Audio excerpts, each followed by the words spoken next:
after. There we go. And we do have quorum, so I'll keep an eye on the waiting room, but I think we can go ahead and get started whenever you're ready, Steve. I'm ready. So thank you, Kelly. Welcome everyone to the North and Middlesex NPO meeting of August 27th, just right before Labor Day. Some people are saying end of the summer. So I will turn it over to Kelly to do the roll first. All right. So we have Steve Wolfel. Steve Wolfel represents Secretary and CEO of MassDOT. Monica Tibbetts not here. All right. Brian Fallon. Brian Fallon representing Jonathan Gulliver, Highway Administrator. All right. Karen Pulio. Yeah. Pat Wojcik. Here. And I don't know if I have seen Wayne Janess.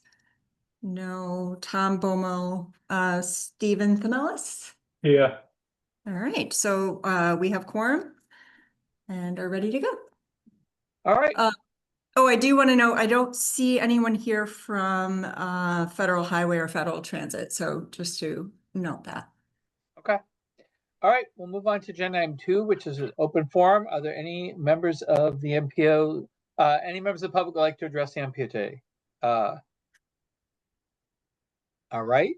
I don't see any. So now we'll move to agenda item 3, which is approval of the June 25th, 2025 minutes. Can I get a motion second to approve them?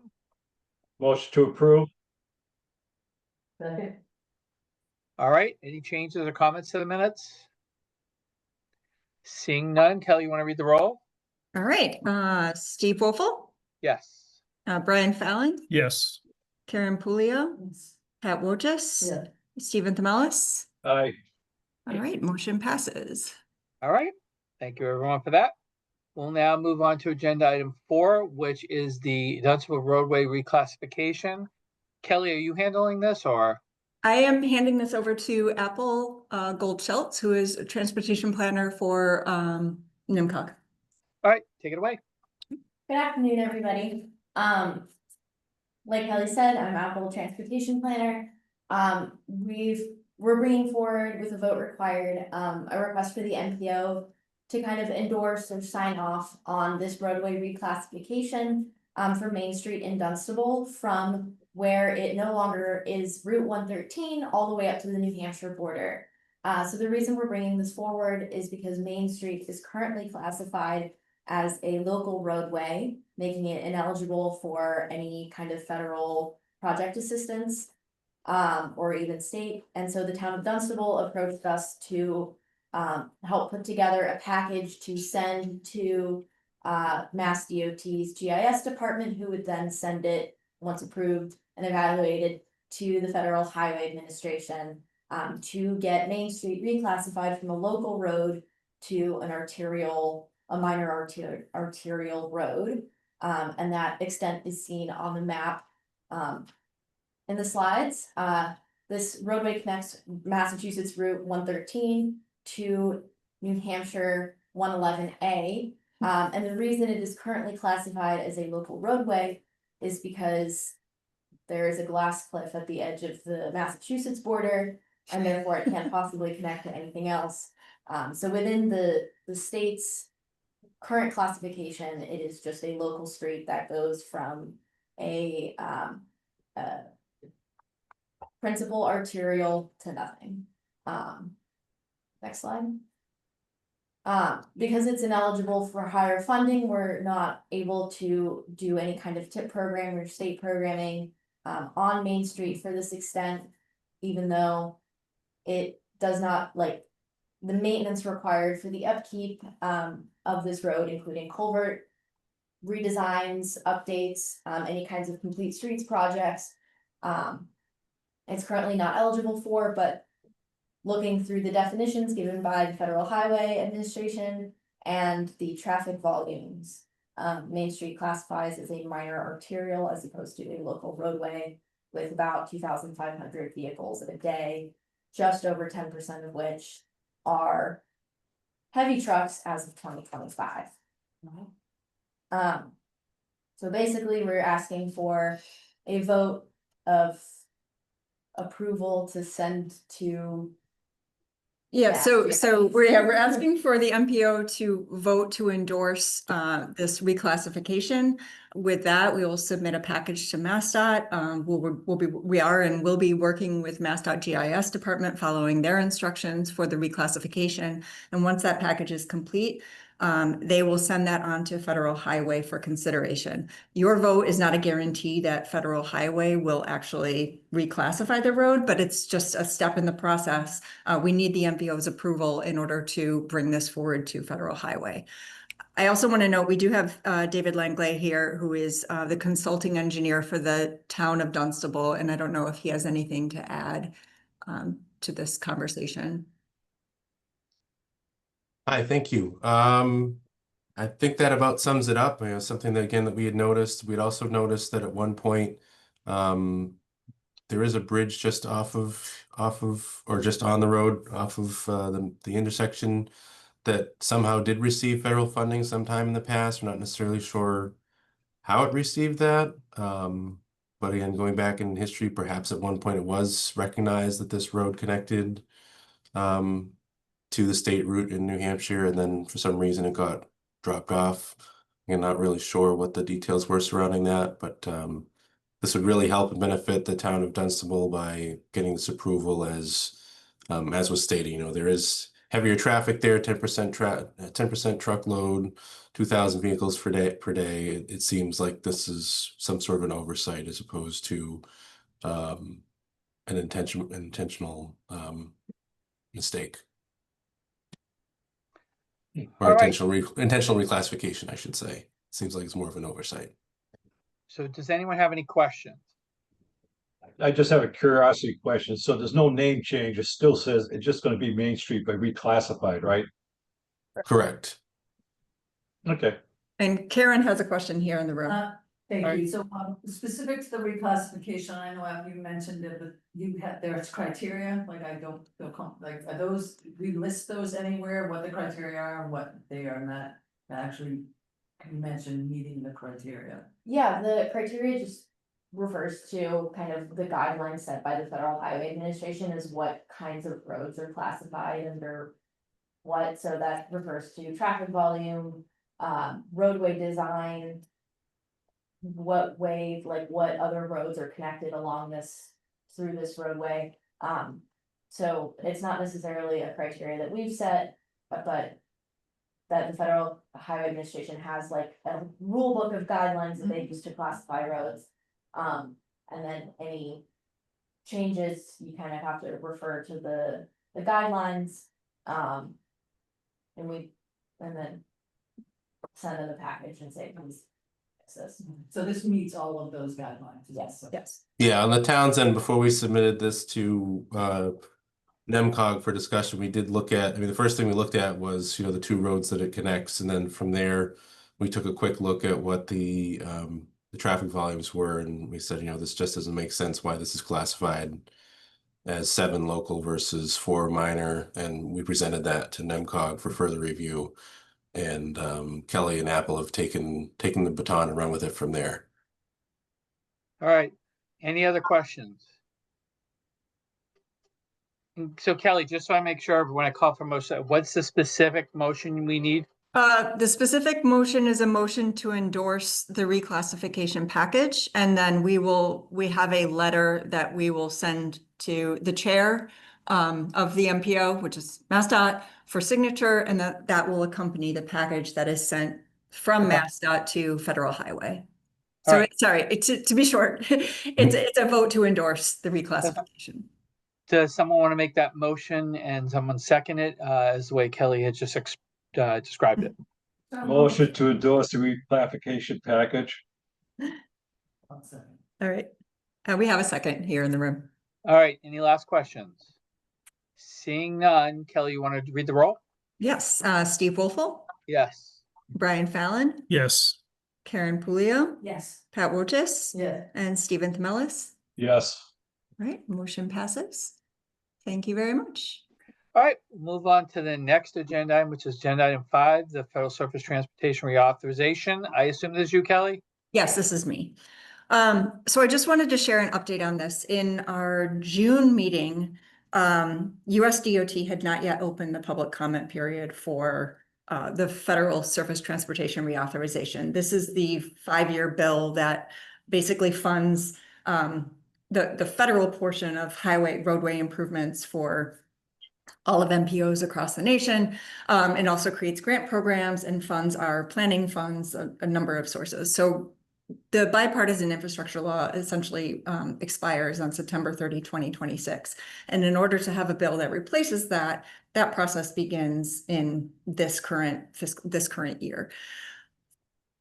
We were going to discuss it in June, but weren't quite ready with a letter. And then what happened in July, US DOT opened the public comment period and closed it on August 20. So in the period between our last meeting and this one, the public comment period opened and closed. And so in order to catch that, NMCOG submitted a letter from NMCOG instead of from the MPO because we didn't really have the opportunity to get your vote to endorse. That said, I do want to note that this week I discovered that US DOT extended the public comment period until September 8. So there still is time for people to submit. However, because I discovered that on Monday, I didn't have time to prepare a letter and give it to you all in advance. But I did want to share with you what NMCOG had provided. And what we are happy to do is if there are additional priorities that you would like us to submit before September 8, I'm happy to collect those today and get those into US DOT from the MPO. We have a letter. I will send this out after this meeting to our distribution list and post it on our website, just indicating what we provided. But just wanted to share the highlights with you. So the major policy themes that we tried to emphasize were enhancing transportation safety. And with that, we mean allowing MPOs to directly access and allocate safety funds based on local data, and really maintaining that dedicated funding for sidewalks, crosswalks, and bike paths, particularly in underserved areas. And also supporting infrastructure retrofits to enhance safety for pedestrians and cyclists. So it's taking roadways that right now are just for vehicles and expanding them to create safe passages for pedestrians and cyclists and users of transit. The second priority that we mentioned in our letter was increasing opportunities through investment in transportation infrastructure. And by that, we wanted to emphasize that continuing to allow carryover funds, including carryover funds on our TIP for long-term projects that span multiple fiscal years.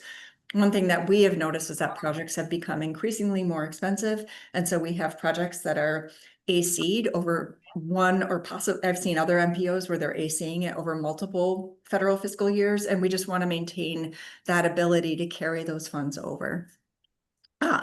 Streamlining environmental review and permitting processes to basically make the permitting of those projects more efficient. And then reducing administrative barriers that often delay project implementation. The third priority that we mentioned is strengthening those partnerships with states and other organizations. So increasing PL funding, raising the federal share to reflect the MPO's growing responsibilities. Right now, the federal share is 80% and the local share is 20%. MassDOT graciously provides that 20% for us, but they don't do that in all states. So this is echoing the priority set by AMPO, which is the Association of Metropolitan Planning Organizations. Reducing those local match requirements, particularly for TIP projects, because that local match can really disproportionately affect our smaller towns and regions. Investing in freight mobility and traffic relief through congestion management and intermodal improvements, and then supporting regional bus investment. So we really want to maintain that priority on supporting transit as another key element of transportation. I think our concern is that there will be a disinvestment in transit. So we want to make sure that still rises to the top. And then finally, strengthening partnerships. I was referring to the last one, but codifying stronger requirements for state coordination with MPOs, recognizing MPOs and local governments as co-owners of the national transportation system, and providing direct funding opportunities to MPO to implement regional priorities without redundant state review processes. We also mentioned a number of specific projects and goals, and this came about from our last NMCOG council meeting. including the North Station to South Station rail link as a huge transportation priority for our region, and Greater Boston, as well as the extension of the Lowell line to Nashua. Integrating transportation planning with housing and workforce development. Right now, our PL or our planning funds enable us to look at the intersection of transportation planning and economic development planning and housing. We want to make sure that we are still allowed to do the kind of intersectional planning instead of only focusing on transportation. And then investing in underserved neighborhoods and improving bus stop infrastructure, particularly in collaboration with the LRTA. And so those are the priorities that we brought forward in our letter, which again, I'll share with you after this meeting. I just did also want to share, as we move forward, this is what's happening on the federal level. So both the House and Senate are going to be drafting and introducing those reauthorization bills. And then at the same time, we have begun meeting with our legislative delegation to really re-emphasize these priorities and indicate that we have filed a comment letter to make sure that they understand what our regional priorities are. On the federal level, there will be committee markups and amendments, another round of stakeholder engagement. That'll probably happen in like late winter, early spring, and then followed by floor votes in the House and Senate and reconciliation that will happen over the course of the summer. The idea is that, you know, when the IIJA expires on September 30, there will be a reauthorization to replace that at the beginning of the federal fiscal year. I have put in a link to AMPO. They have a really great guide to the reauthorization process, which I encourage anybody to take a look at in order to inform yourself more about this. And I'm also happy to kind of accept any other comments that you'd like us to submit, either now or in response when I share that letter with you all, so we can aggregate those and make sure that we're really reflecting the priorities of the NPO. That was a mouthful. Does anyone have any questions for Kelly? Yeah. All right, I don't see any, Kelly. All right.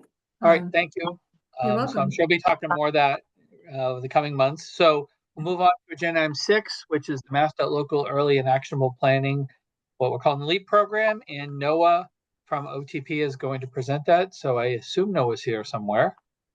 Yeah, happy to take over, Steve. Anyway, Noah.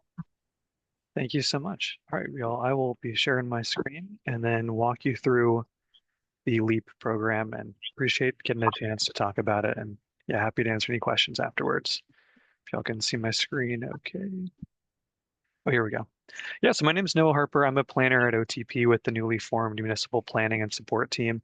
And this is our new program we're rolling out this fall.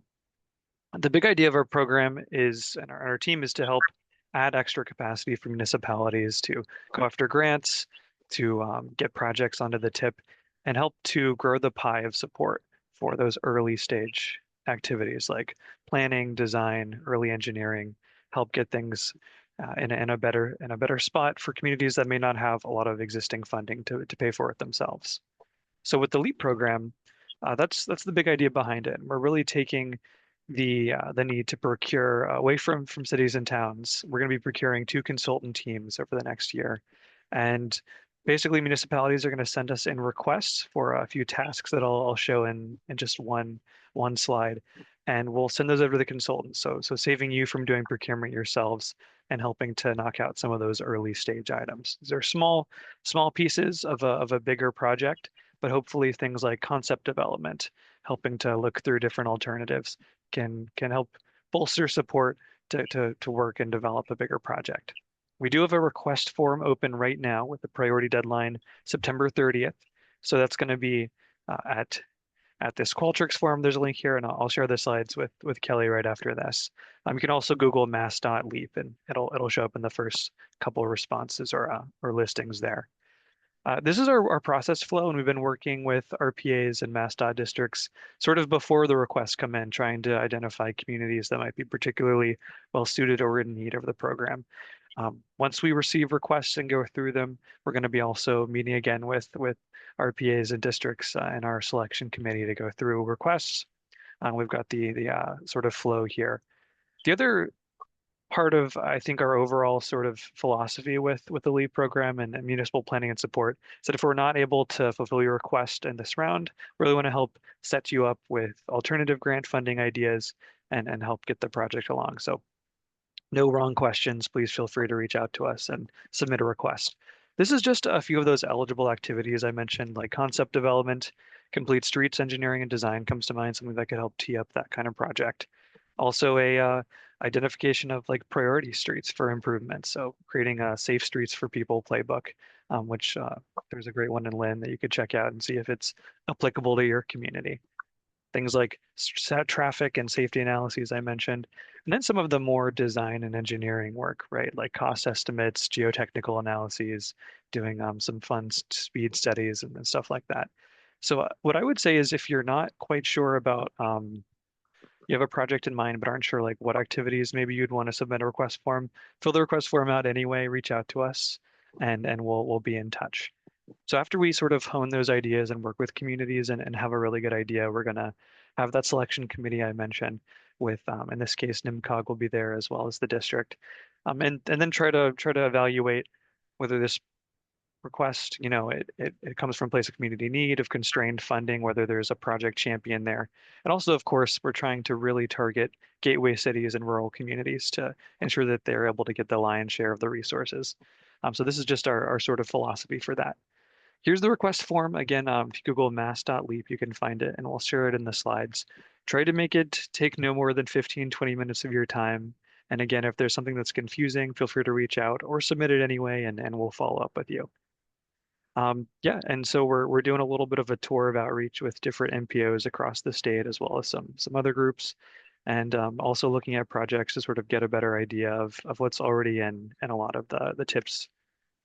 Last thing I'll say is I tend to work on projects. This is sort of my area, the NIMCOG area, as well as the Merrimack Valley and Central Mass. Feel free to reach out to me. And then if it happens to be for a different community, we'll put you in touch. But no wrong doors, and happy to work with you on your questions. So with that, I will pause there and turn it back to the chair if there are any questions. All right, thanks, Noah. Anyone have any questions for Noah? Just when does that program start? Is it starting now, and when does it finish? What's the time period for all this submission activity? So we'll be accepting requests on a rolling basis, but I think the majority of the funds we want to get out the door this fall. So September 30th is the big priority deadline, we're calling it. And then we're also funded for next year too. So if not quite able to get an idea out, we'll be doing this again next year. Okay, thank you. Other questions? Yeah, I have a couple questions. So it looks Yep. like you have scoring as far as each of the projects. So it's not like a first come, first serve. It's more, it is kind of competitive, I guess you could say. Yeah, absolutely. You could say it's competitive. I think we're trying to also have some geographic equity too, and how we're going to be obligating our funding, but really want to work with the NPOs as well to make sure that we're not duplicating any efforts and that it makes sense with what's coming down the pike. So we'll be having a committee discuss that. I believe in October when that priority deadline we're calling it closes. Okay, I liked everything until I heard that you were gonna focus on gateway cities and rural communities. What about those in between? So yeah, we do have, I showed that scoring criteria. We have a rubric, and basically if you have the characteristics of, say, a gateway city or a rural community, but you're not officially designated by the state for either. So you have a lot of EJ communities in your town, or you're right next to a lot of rural communities. You wouldn't score like with a 4, say, you'd get like a 3, something like that. So we will have a gradient, some variation, and won't just be all or nothing based on if you're in that category. So do encourage all communities to apply and put in a request. Okay, thank you. And Noah, Kelly, we can have Noah continue the slides. So you can share it with everyone too. Yes, and I did do a special, so I see a lot of our engineers who are here on the call today, and so I also will follow up with this slide deck to each of the engineers that I kind of gave an alert to as well. And just to indicate, like, we are really excited about this project. Like, we have limited capacity as well, so we see this as a way of expanding our NPO's capacity because we can't do projects for all of our communities every year. So I'm just excited to see this happening. All right, before I call on you, David, are there any other NPO members that have questions for Noah? All right, go ahead, David. So it sounds like also that because you'll be working directly with the RPAs, that some of the scoring criteria would also focus on, like you said, what other things are already in the pipeline. If there's already a project lined up for some sort of work to be done, then even though it'd be a rural community or a gateway community, if it's already going to be addressed elsewhere, that would move it down the chain and possibly move communities like Chelmsford or others up the chain. Correct? Absolutely. That's another category in our rubric is project momentum and funding availability. So it might score not quite as well or better based on that. And I think it'll all even out in the end. And we really want to Yeah, work closely with that's what I was RPAs trying to on that. get at. Is that Yeah, that's how the equity gets built in is by some of those tools. So yeah, okay, absolutely. thank you. All right, any last questions? All right, seeing none, thank you, Noah, and Noah, just make sure to send Kelly those slides. Thank you. All right, we're on to our next agenda item, Kelly, which I believe. Yes, Michelle, and let me make sure and the LRTA is going to present this. Yep. Share my screen. Takes me just a second here. So on agenda item 7, it's the LRTA Comprehensive Regional Transit Plan. There we go. So I don't know who's doing it, but whoever is, they should take it away. I'll do it, Steve. All right. Oh, there's Justin. I didn't even see Justin. Hey, Take it away, Steve. Justin. I've done one of these before, I believe. Next slide. Go ahead. I would think so, Justin. So the LRTA is currently in the process of updating its 5-year comprehensive regional transit plan. And we last conducted this effort in 2020 in the middle of the pandemic. So the outcomes of that plan were definitely swayed towards handling what occurred during those conditions. And of course, it's the loss of ridership and the reduction of service at that time. With this plan, the goals of the plan are really what we want to do is take a look back at our service over the last 5 years since the pandemic, review our goals and needs, expand on any service improvements that we've made over the last 5 years, address any insufficiencies and areas needing improvement, and really check in with a good stakeholder engagement with our riders and our regional stakeholders as we develop and look forward to the next 5 years at the LRTA. So next slide, please. So in order to carry out development, MassDOT in the spring contracted with AECOM to develop plans for all of the RTAs in the Commonwealth. And in the spring of this year, our partners at AECOM kicked off this plan with our staff.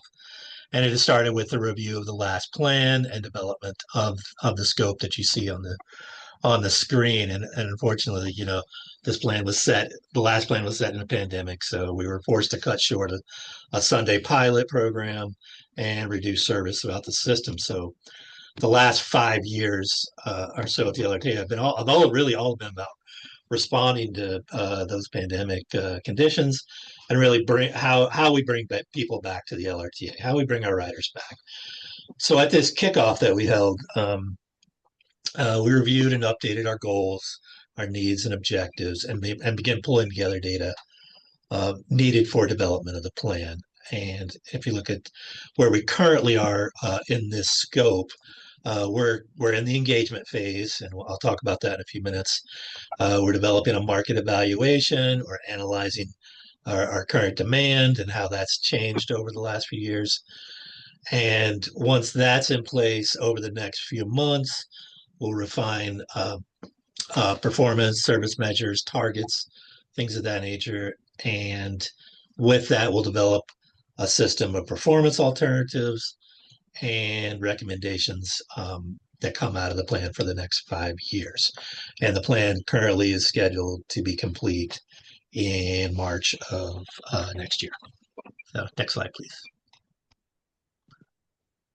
And I really wanted to take a look back and just talk about some of the things that we have been doing over the past few years to bring our ridership back and to really improve our service, bring our riders back, retain like a state of good repair for both our fleet and our facilities. And for example, on the service side, last July, we separated those pandemic forced combo routes that we had into 6 individual routes, and we increased frequency from hour headways to half-hour headways on heavily traveled routes in the city.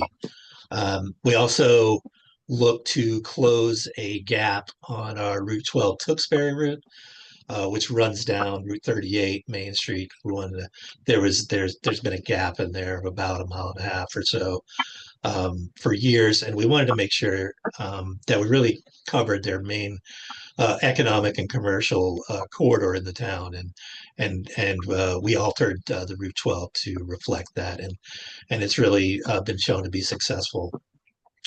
And in addition to that, one of the things we did last year was we implemented a new CAD AVL automatic passenger counting system on all of our fixed route buses, and we have it on all of our buses now, and it's been shown to be successful in monitoring where our bus is in real time and what our ridership is on each route throughout the day, and that's really been a successful effort in showing growth at the LRTA. So next slide, please.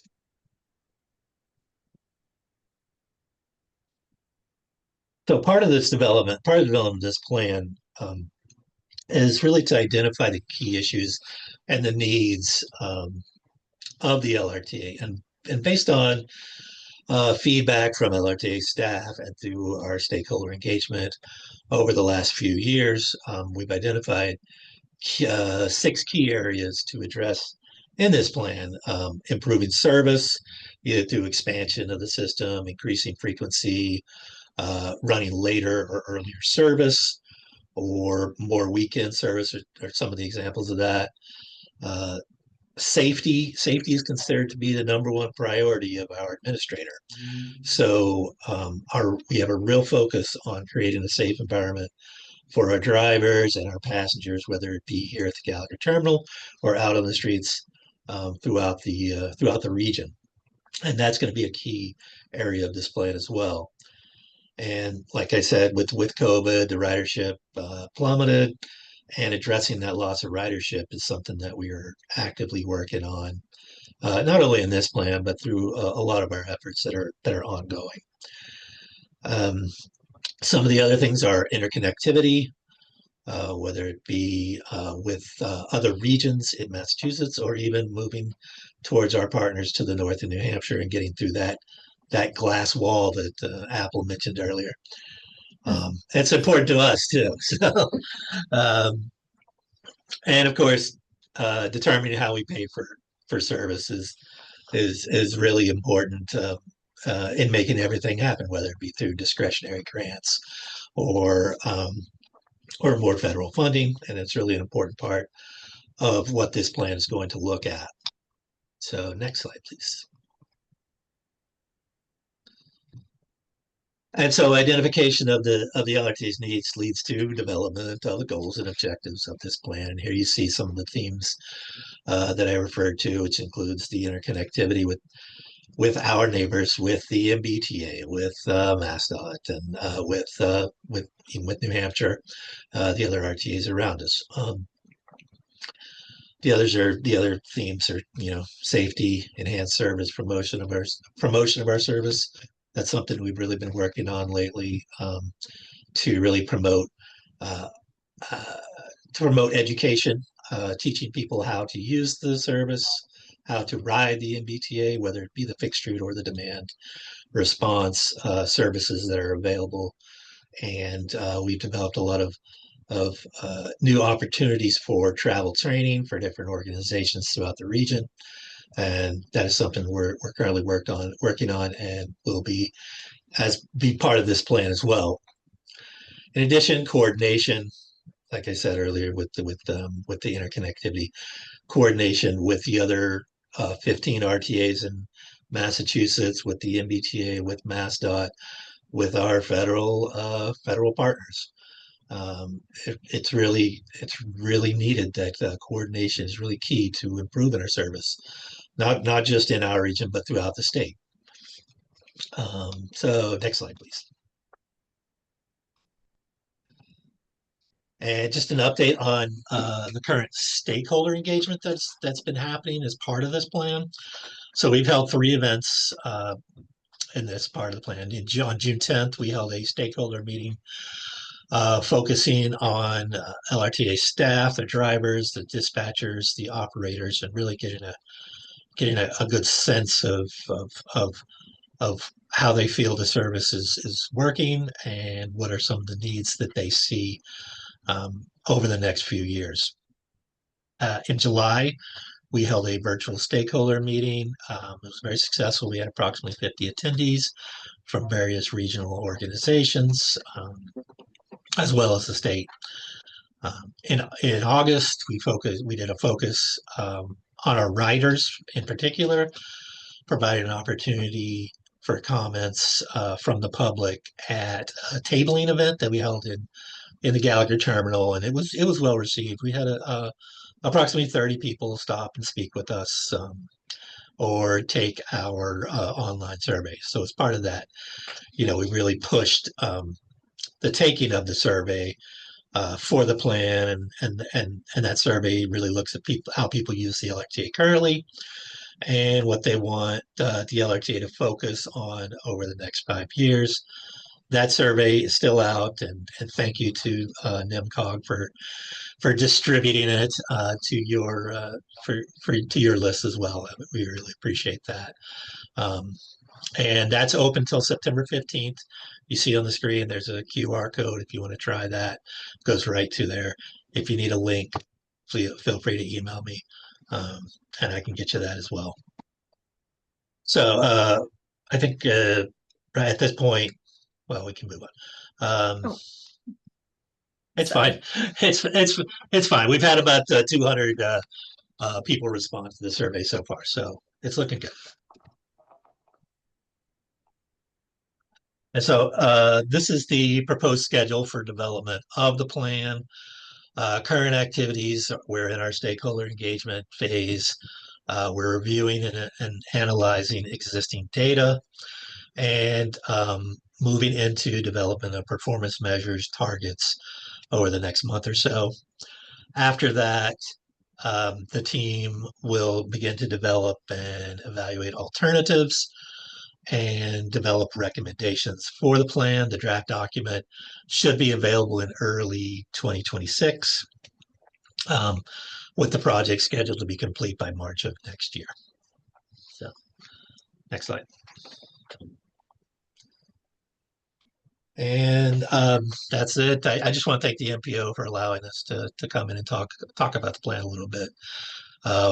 We'd be glad to come back with updates as we move forward with the plan. Just let us know. And this is my contact information if you want to reach out to me directly. And again, feel free to take our survey. So thank you. And Allie and I are here if there's any questions that people may have. All right. Thank you, Justin. Any questions for you, Justin or Hallie? Justin, Steve, just curious in that survey. How you doing, Justin? Doing good. Thanks. How much weight do you put on the survey in terms of your analysis, in terms of your final interpretations of recommendations and so forth? I think the survey is going to be really important in really getting the public response. We're just it's all pretty much weighted evenly between the stakeholder meetings that we've had and the survey. And we're just going to compile all of that and really look at it to see how we move forward and what really the people want to see from the LRTA, whether it be increased frequency, later service, Sunday service, things of that nature. So we're looking forward to compiling all that data and getting it to the leads on it. So you must weigh it proportionally depending on the demographics and the population per the communities across the board, so to speak, right? Absolutely. Like Pepperell versus lower or smaller communities and so forth. And there's different needs depending on the community. Yeah, Pepperell does not have fixed route service, but they do have Council on Aging service, which Right, is really right. part of it as well. And you know, we provide the vehicles for the COAs, and one of the things that we've been working with your COA on is a long distance medical service through the senior center. Okay, thank you. Yep. All right, any other questions? All right, thank you, Justin. Thank you. All right, we'll move on to our next agenda item, which I believe is 8, which is update on new MPO members. I assume, Kelly, you're doing this? Yes, yes. I'll be pretty brief. We talked about this in June. We have followed up with the LRTA, who will be submitting their appointees for both the chair or an alternate representing the LRTA Advisory Board, and then the LRTA Advisory Board member representing a community within NMCOG other than the city of Lowell. We are tomorrow going to start to do an announcement and open up the process to receive letters of interest from those ex officio non-voting members. So starting tomorrow, we're going to do a push for representative of a smaller community, individual or organization representing the interests of an EJ community, and then somebody who represents active transportation. So I just wanted to make sure that you all are aware of that. The overall next steps, so the LRTA and the NMCOG Council will submit those letters of appointment. Those are due by September 30. And then we're going to do that call for ex officio members. We'll collect those letters of interest or what's submitted as part of that. We'll review those applicants. If we need to do any internal interviews, we'll do those. And then we will bring those candidates or recommendations to you in September at that September MPO meeting. So that starting in October, we will have a full slate of MPO members at those meetings. That's just a brief update. If anyone has questions, I'm happy to answer them. All right, anyone have any questions for Kelly?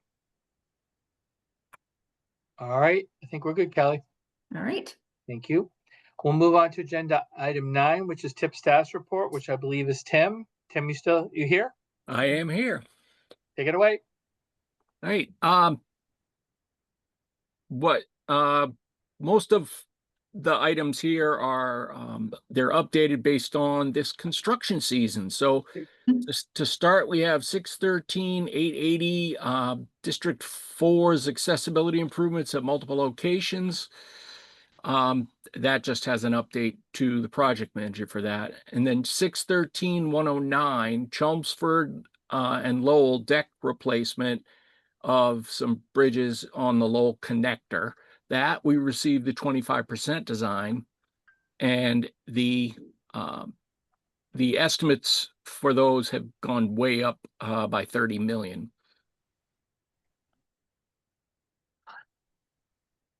Then we have 612, 658 Tewksbury Bridge Preservation, 495 over Route 133 and 495 over Route 38.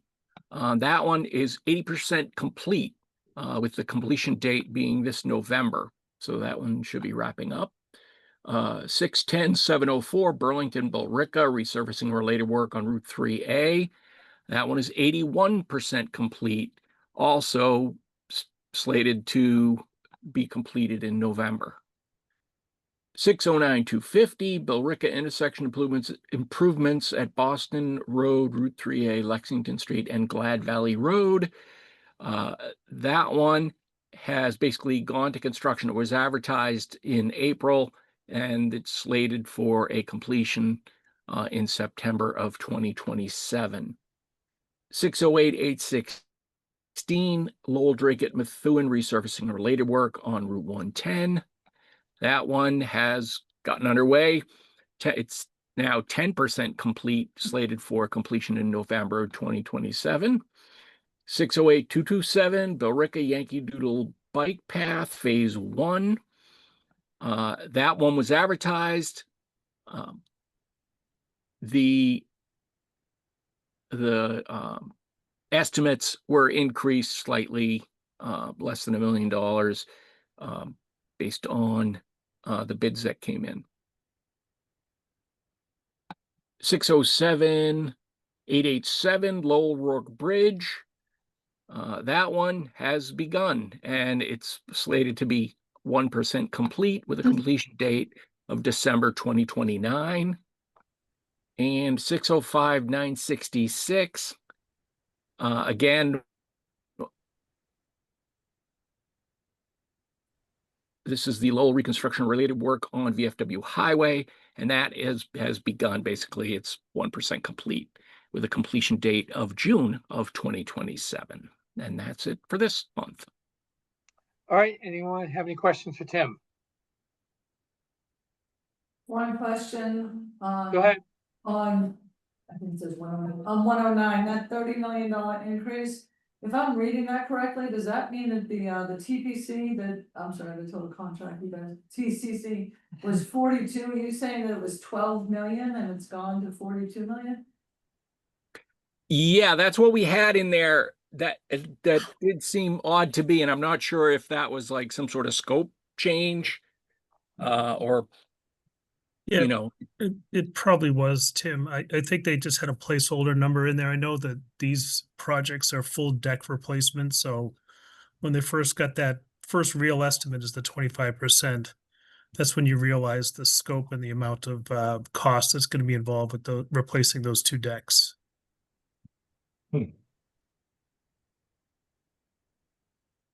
Others with questions? All right, thank you, Tim.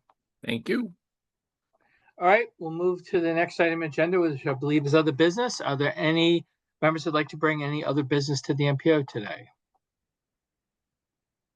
All right, seeing none, we'll move to the last agenda, adjournment. Can I get a motion second to adjourn, please? So moved. Second. All right, all in favor of adjourning, please say aye. Aye. Aye. All right, thank you, everybody. I hope everybody enjoys the last few days of summer and has a great Labor Day. And we'll see you in September. Thanks, everybody. Thank you. Thank you. Have a good one. Bye. Thank you.